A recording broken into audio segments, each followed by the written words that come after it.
This is the third episode of the Detroit Dealmaker series. I'm Kerry Lampkin. This is Possessing the Land. The next contestant is my guy, Lawrence West. He's a real estate agent, real estate investor, family man, a minister at our church. Look, I can go on and on about this guy. Let's see what he's gonna serve to the deal makers. My name is Lawrence West II, and I'm a Michigan realtor.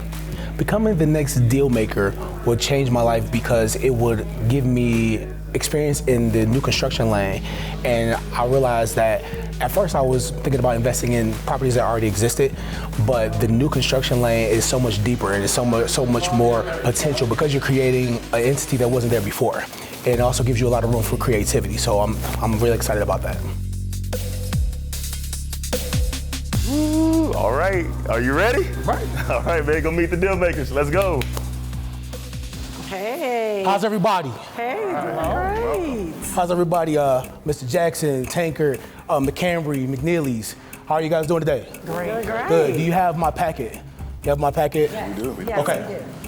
So, one thing that being in real estate and being in business has taught me is that you better not depend on one lane. You better not depend on one source. So what I want to do with this land is I want to have 3 entities in one building. I want to have a restaurant in the lower floor. I want to have office space in the second floor. And then the 3 subsequent floors on top, making it a 5-story building, I want to have residential area. One thing that I did when I was planning this is I set the office area between the restaurant and the residential areas because people don't want to live where they're smelling food all day. So I kind of use that floor as a buffer, a sound and smell buffer there. One thing about these 3 entities is that they can interchange when times change. We're living in a time where things have to be pandemic proof. When the depression happened, they tried to do things that were depression proof. When recession happened, they were looking for things that were recession proof. We need things that are pandemic proof. One thing about residential, you're always gonna need somewhere to stay. And there are programs that will connect with you that will help people that need places to stay. And they will pay you for that. So the residential was there for that. The office space is there because a lot of businesses are in a place where they're having to vacate these large buildings they expected to house all these employees. But maybe they can meet with the client one-on-one in a smaller space that's more affordable. Also, the proximity to the M39 freeway, the Southfield Freeway, gives them a run right down to larger offices as well as Fairlane Mall and other business areas. I want to bring as much opportunity for income as possible. It's not a large plot of land, but we can do a lot with a little. That's why I have it where we build with the land, but we build up. So the restaurant should be a tenant that can operate curbside and pick up only. You only got 30 more seconds Deal with another order to give his or deal with pitch. something else where we have to shut You may need down. to speed it We up can a little shut bit down. so he can If get what he revenue's coming needs in, out there. so is the rent. But you may have some time One thing during the about the 3-minute office rebuttal. space is that the office spaces, So, we may have tenants that we'll see how switch this- in and out, but we will always have people that need an office. And we can offer affordable options for office space. 15 seconds, so I'm gonna go ahead and step out there. Just 2 minutes is up. And have two units per floor, or we can have just one big apartment on each floor. So if we have a larger apartment, of course we can charge more because of the square footage. Man, I would love to have you keep going, but your 2 minutes is up. Okay. Hey, but it's all good. So I want to hear from our deal makers here.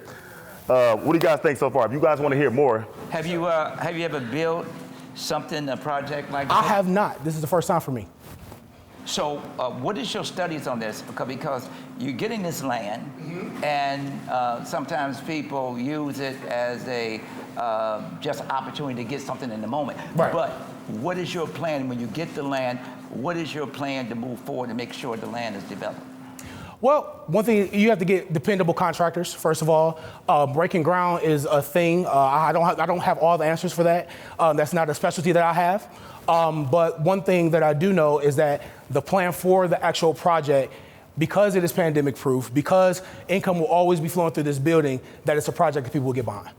So Lawrence, I love your excitement. You're so excited. But have you ever owned real estate before at all? I have not. You've not? I have not. Okay. And so have you talked to any developers about costs I have. to get started? I have. The developers that I did call never called me back, so I did my own research, and that's what the numbers that you see there in the presentation. Okay. I mean, I love how excited he is. Oh, yeah, absolutely. But you know, excitement is not going to bring you. That's right.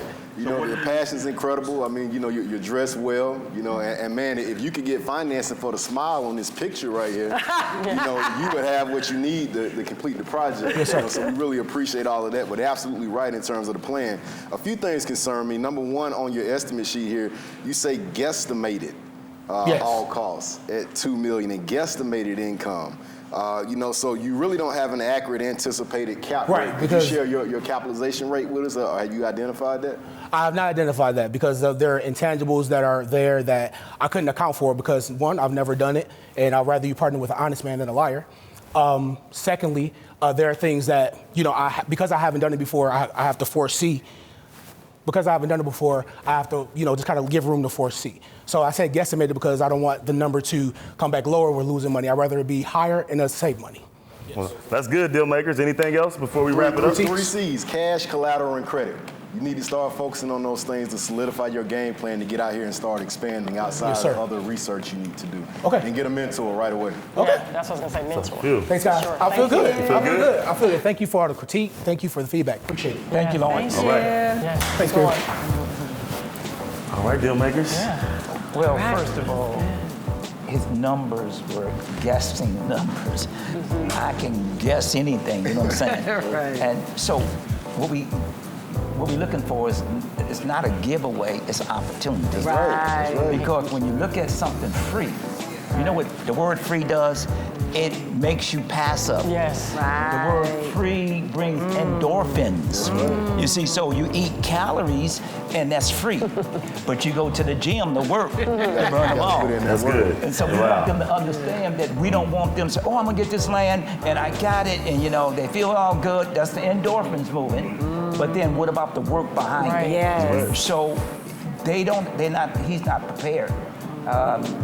As you said, he has a good smile. Great presentation. But a good smile is not gonna bring you. I think the ambitiousness kind of took him to a place that he wasn't ready to walk into a $2 million project as his first investment. So you were saying you would advise him to start small. Yeah, I would have Okay. That's what we're doing. something like that. You know, Okay. it was a little too ambitious. I mean, half of the revenue will be dependent on a commercial from restaurant to office space. Right. Is that the best option in times like these? And it's complex. The model is complex. You know, for him Yeah. to take on a piece of property and want to diversify it like that and understanding neither segment of it, I think it was too much for him. I love it. Okay, well, you guys gonna help me make this decision because someone's gonna walk away today with this land.